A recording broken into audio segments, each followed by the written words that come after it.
Mark from the States, Mark from the States, it's Mark from the United States. Good morning, good afternoon, good evening, Mark from the States. How are we doing today? I am doing fantastic. I hope you are as well. Thank you so much for coming. I appreciate all of you. Today, interesting video by request. It is it's about the Great Fire of London, 1661. No, 1666. I think it's 1666, yes. And who started it? And was he the right guy to start it? Robert Hubert. Was it Robert? Is his name Robert? Yeah, Robert.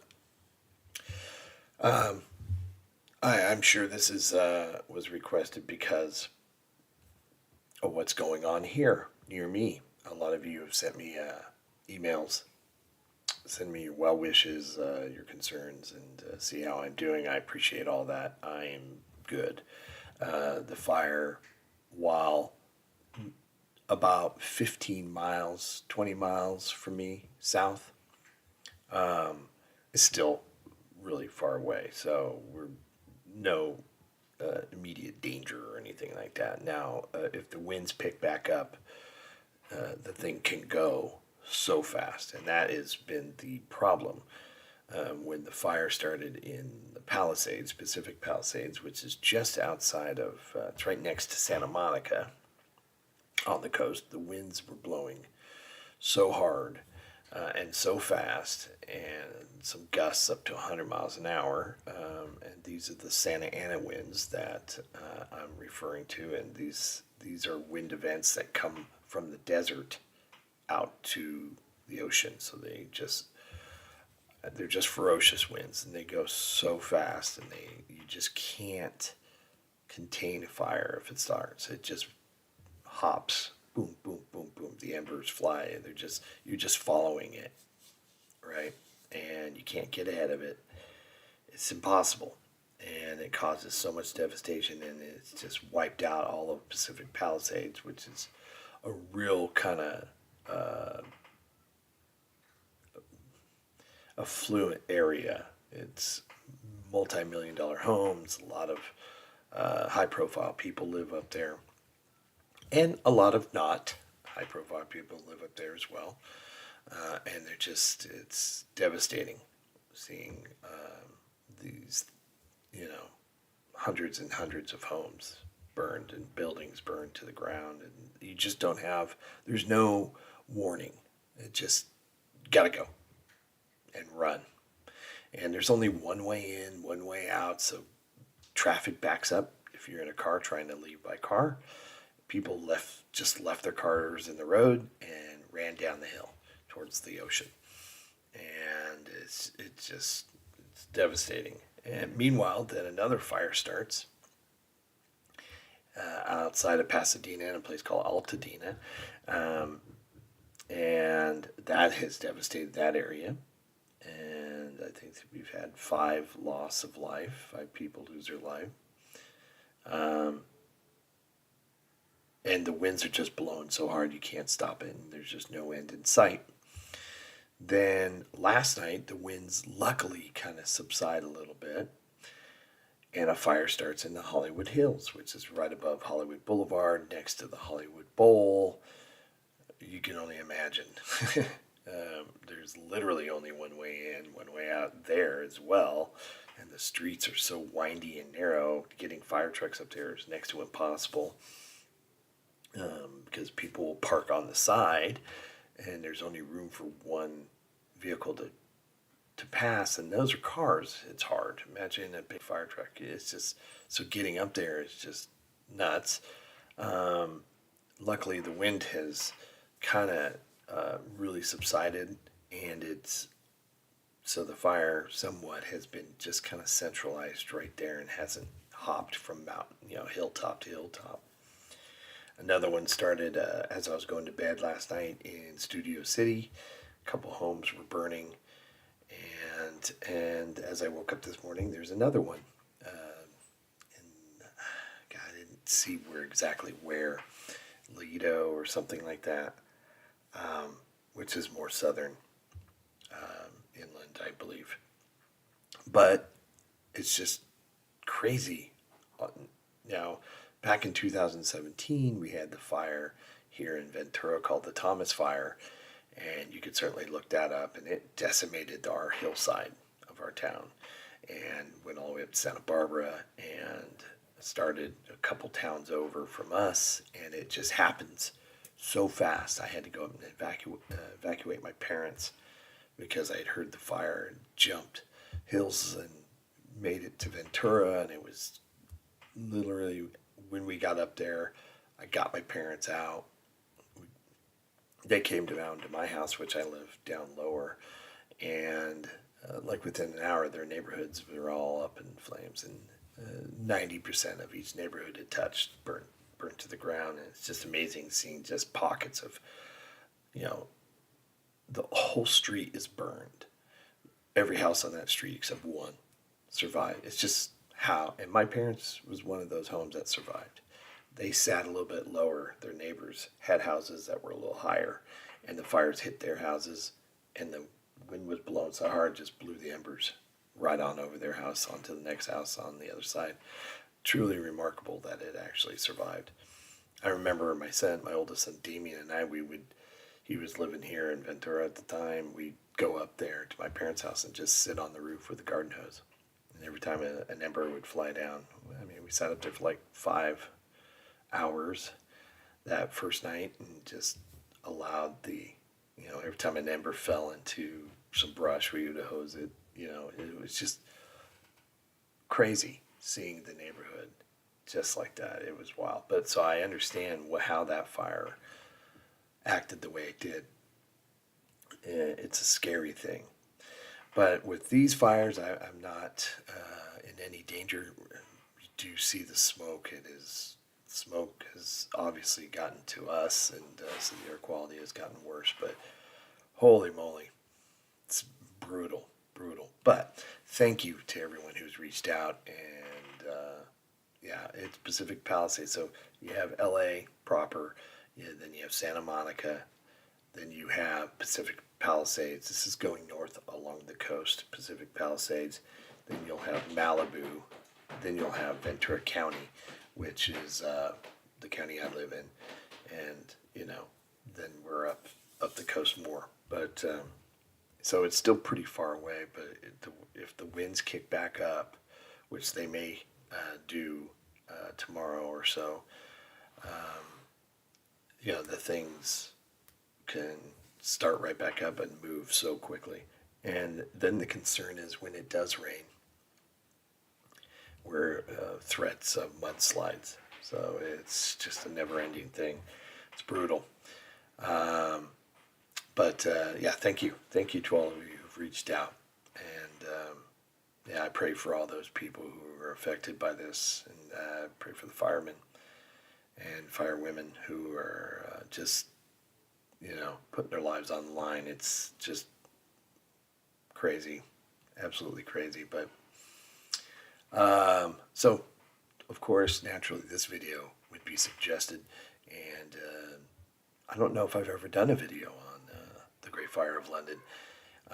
This one, I think, is more geared about who started it, and was he innocent? And Leo's got much to say today. Leo, shush. So, whether or not he really was the one, but there's already speculation here. There's a lot of conspiracies, like how these all started, how these fires are, being started over and over and over. It's getting one fire accidentally started. That's kind of normal, but having all of these so close together start, it's just kind of suspicious. But I'm not going to deal in that. I'm just grateful firemen and firewomen are safe, and hopefully we don't have any more loss of life. And it's not get into the politics of it, because there's certainly time will be had for that, as the policies of the state government on how, I mean, they were losing water out of the hydrant. They had zero water pressure, and they couldn't use, so the water went dry in some areas where the fire department couldn't even get water to, so they just had to let it burn. Can you imagine? In 2025 in the United States, in California, the largest economy in the States, it's like fifth in the world, and we don't have water coming out of our fire hydrants? Wow, somebody's going to have to answer for that. Anyway, let's get into today's video. It's by the UntoldPast. We haven't done their channel in a long time, excuse the heater. So please go and support them. It's really important that you do. Sorry for my long intro. There'll be a time, hopefully you saw the timestamp that you could have fast forwarded if you didn't want to hear me talk, but please go and support UntoldPast. If you have one like and one subscription today, please get over there and give it to them. It's really important that you do. And let's get into today's video. Great Fire of London. On Sunday the 2nd of September 1666, the inferno began within the capital of England, and it lasted around 4 days, finally dying out on Thursday the 6th of September. The fire itself rampaged through the streets of London and 4 days. Okay, that's about what we deal with here, so that doesn't change. And London is huge. Back then, with the way the construction of the buildings, a lot of them were wood. I think probably just was probably hell on earth as well. gutted the medieval city of London, destroying around 13,000 homes and important buildings including St Paul's Cathedral. It was estimated that 80,000 people's homes were destroyed, and the capital had already suffered the year before from a devastating bout of plague that hit. Today it's most commonly believed that the fire began in a bakery on Pudding Lane, a street not too far from the Tower of London. However, there was one man in particular who was blamed for the Great Fire, and for this he was executed. Today it's believed that Robert Hubert, the watchmaker from Normandy who was hanged for his crimes, was an innocent man, or was rather mentally ill. So join us today as we look at the brutal execution of Robert Hubert, the fire starter of the Great Fire of London. In the 1660s, London was the biggest city in Britain and one of the largest in Europe. There was a significant amount of urban sprawl, but there was a large area of around 700 acres surrounded by the city wall and the River Thames. It was within here that the Great Fire of London really took hold. Britain at the time had recently been ruled over as a republic following the English Civil War, but after Oliver Cromwell's death the monarchy was restored. Charles II was invited onto the throne, but during the Great Plague of 1665 he was criticised due to his decision to leave London for his safety. London needed a leader at the time who was strong and could take decisive action, but it was in 1666 it was a great time of pressure for Charles II. His hedonistic lifestyle needed to be matched with strong and disciplined leadership. Within the city of London were streets of overcrowded and narrow alleys. Yeah, just looking at this drawing, and you can imagine how devastating a fire would be. Everything's so packed together, and I mean that's one of the things, not to just keep talking about what's going on here, but in a lot of those places, like the Hollywood Hills, there's nowhere to go. And same with Pacific Palisades, one way in, one way out. And when people are trying to get out, they couldn't. The traffic backed up, and they literally had to just get out of their cars and run. And their cars were just left there in the street trying to get out because you just couldn't go anywhere with so many people. And in the Hollywood Hills, the roads are so narrow, and it's just, weaving and winding roads up there. You just can't leave. So, but look at this. I know it's just a drawing, but I mean, imagine trying to get out of just looks impossible. Where many buildings overhanged and were made from wood and other cheap materials.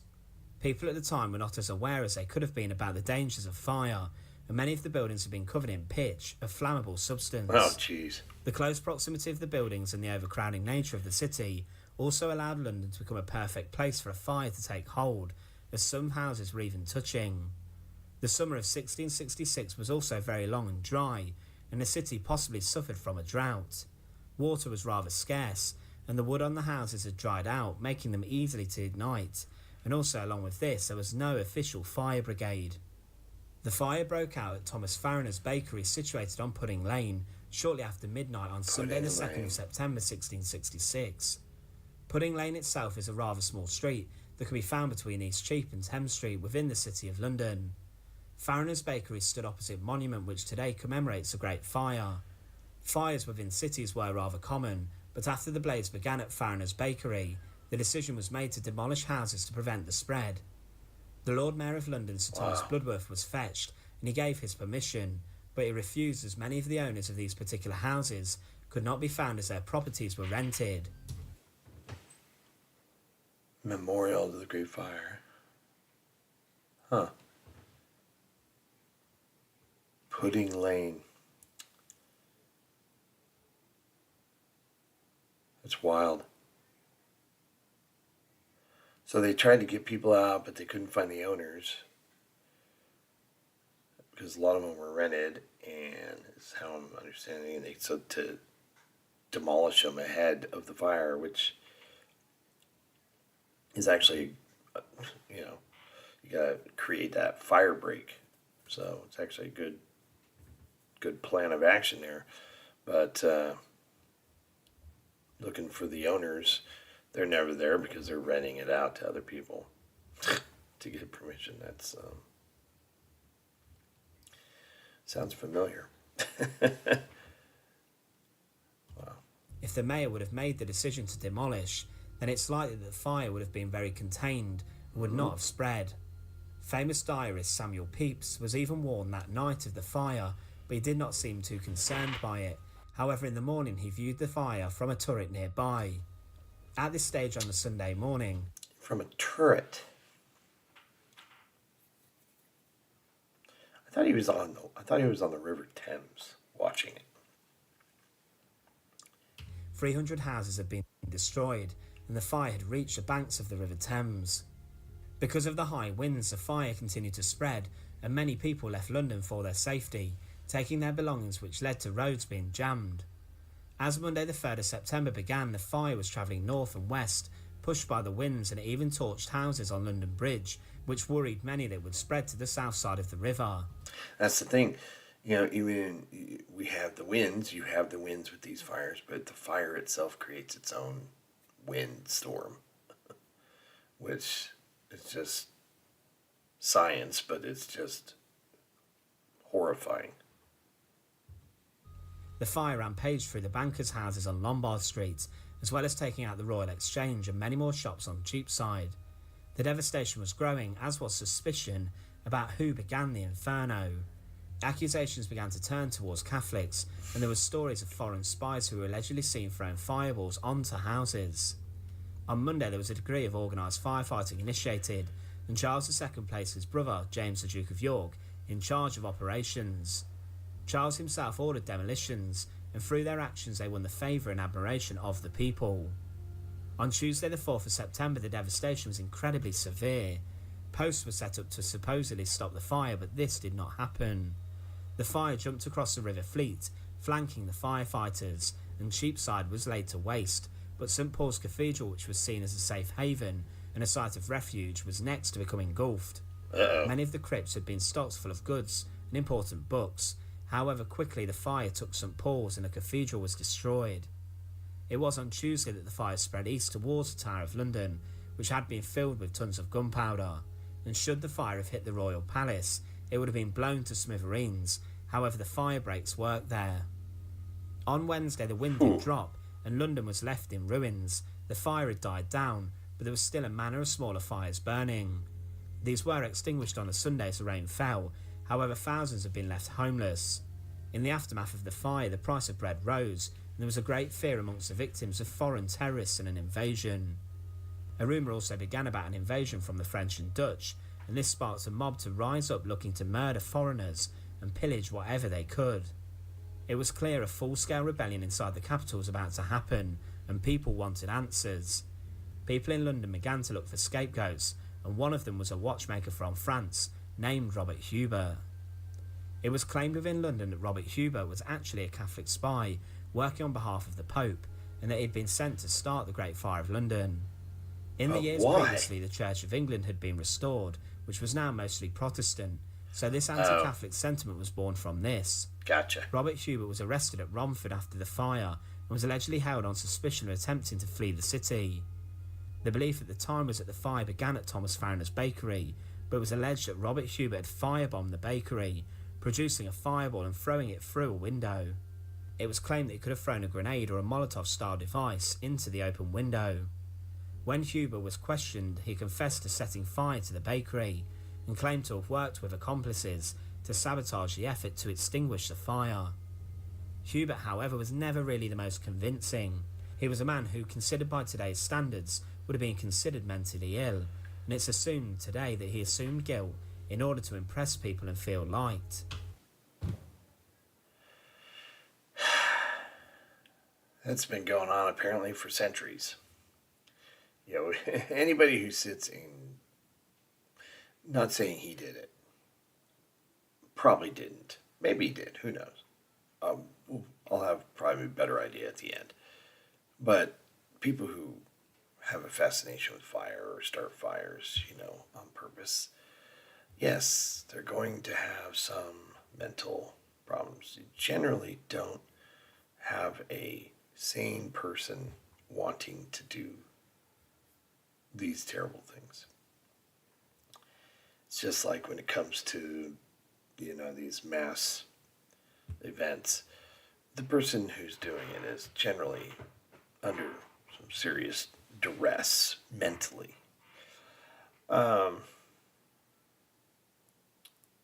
But yeah, it's just, nothing has changed, it seems like. I mean, there are conspiracies here already with these fires that are continuing. And I don't really want to get into them, but you know, some are pretty nefarious. So yeah, it's interesting to hear that even, you know, back in 1661, kind of the same things are being thrown about. He may also have not even been in London when the fire broke out, as it's alleged he arrived in the country 2 days after the fire began, having actually been in Sweden. Also, he did not have a clear indication of what Farriner's bakery looked like, and he was adjudged to have been so injured or disabled physically that he could not even have thrown a grenade. His confession was one that was unfair and proves he was not a well man. He claimed that he had gone to Pudding Lane and lit a ball of gunpowder, brimstone and flammable materials at the end of a pole and pushed it through the window. His accomplice ran off, but Hubert stayed. However, it was clear that this was false. There was actually no window where Hubert claims he had put the pole, and there was no trace of an accomplice ever found. They're just Hubert was tried needing at the someone Old to Bailey in blame. October sessions, and during his trial different details of his story had been changed, and he said he'd been given 5 pistols as a reward for the fire. Hubert was also seen by the jury as deranged, and King Charles II was even told that the most senior judge in England did not believe the confession. It's probable that torture was used to obtain his confession, but the Probably. people needed someone to punish. Yep. The contradictions kept coming, but the Farriners as a family, the bakers where the fire started, would even testify against Hubert, pinning the blame on the mentally ill watchmaker to absolve themselves. It was said that Hubert only accused upon his own confession, yet neither the judges nor any present at the trial did believe him guilty, that he was a poor, distracted wretch, weary of it. So are we thinking that maybe the bakers themselves started the fire, and they agreed that he did, that this Hubert guy did it, so they can not be blamed? Oh, so the plot thickens. his life, and chose to part with it in his own way. The jury said he did not have the fear of God before his eyes, but was moved and led away by the instigation of the devil, and based on his confession, Robert Hubert was sentenced to death. On the 27th of October 1666, Robert Hubert was taken from prison to Tyburn, the famous place of execution in London where so many were killed over the years. It was a common place for hangings to take place, and the crowd who came to witness the execution of Robert Hubert smelt blood. They wanted someone to pay for their suffering, and Hubert was the man who would pay the ultimate price. He was taken to the gallows at Tyburn and paraded in front of a huge crowd. The executioner led him up to the gallows and placed a noose around his neck in front of the bloodthirsty civilians.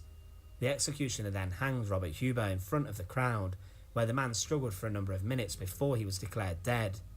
It was then reported by the Venetian ambassador, who saw the proceedings, that as Hubert's body was taken, it was to be given to barber surgeons for experimentation, and the angry crowd rushed forward. Wow. They grabbed the body of Robert Hubert and subsequently tore it to pieces for the crimes it allegedly committed with starting the Great Fire. The scene would have been an absolute bloodbath. Oh, that's So awful. the Great Fire of London was one of the most important events in British history. However, the execution of Robert Hubert was greatly troubled. He was a man who clearly was not stable. Yeah. And it was found after his execution it wasn't even in London when the fire began. His brutal execution and what happened to him echoed the desperation and anger that the people of London had, for they wanted a scapegoat and someone to pay for the fire. Sadly, it was Robert Hubert who fitted that mould, and who strangely would admit to starting the Great Fire of London. Once again, thanks for watching. Please go and support Untold Past. Grateful that they allow us to watch and their videos.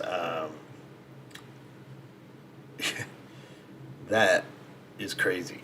I mean, obviously, it sounds like he didn't do it. He was just a little mental and forced to confess. We see that today. Some people who are not well will admit to, confess to these sort of things for many reasons, some of which are by coercion by the authorities. So, very possible. And then he was saying that he wasn't even there in the city when this happened, when it started. So, people were angry. They needed someone to blame. Sounds like maybe those bakers started it. And they were, I don't know. I'm interested to get more information from you and reading your comments and emails about this. In the meantime, please go and support Untold Past. I've always enjoyed the channel. For whatever reason, we haven't watched it in a long time. So this is like one of the first channels we got permission from. But literally one of the first channels that we got permission to watch their videos from. So get over there and support him. Like, subscribe, do what you do that makes you all so great. Please. Thank you so much for coming. Have a wonderful day. I appreciate all the well wishes, the emails, and it's so nice reading them. And I'm good right now. So as long as nothing else starts, I think the wind's supposed to die down. So hopefully they can get a hold of these fires and get some containment. But you've all been wonderful. Thank you, and have a great day. Okay, we'll see you in the next one. Bye. Mark from the States, Mark from the States, it's Mark. Yeah.